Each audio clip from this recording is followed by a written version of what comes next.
first thing for any founder or any executive in a startup to have is one, a clear vision. And the second thing is to be able to communicate it well and frequently. And then when you're talking to specific people that you really want with you for the long term, communicating with them on their role in achieving that vision. Uh, so if you can get the communication part is the most important one. I think the compensation part of it is always in the background. One is they always need to be able to see themselves as part of that success story. That's number one.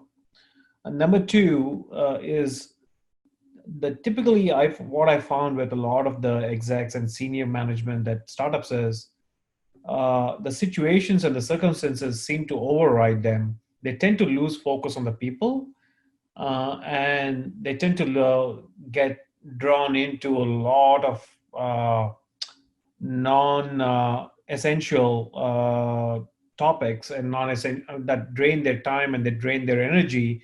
That really takes away from them working with their people.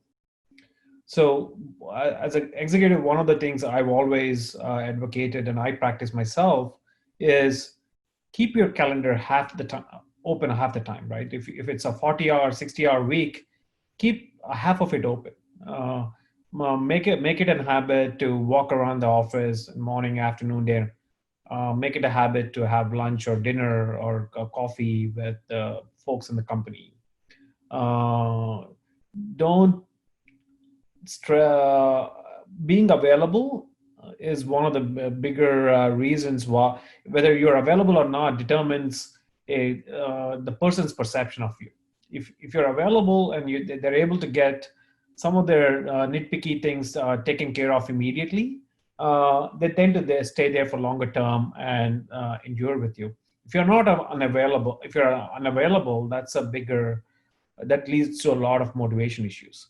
The third part about it is response. Small companies, I've seen fairly large number of them where the response times for somebody asking me a question and me getting back to them determines a lot of how employees perceive the company and the management.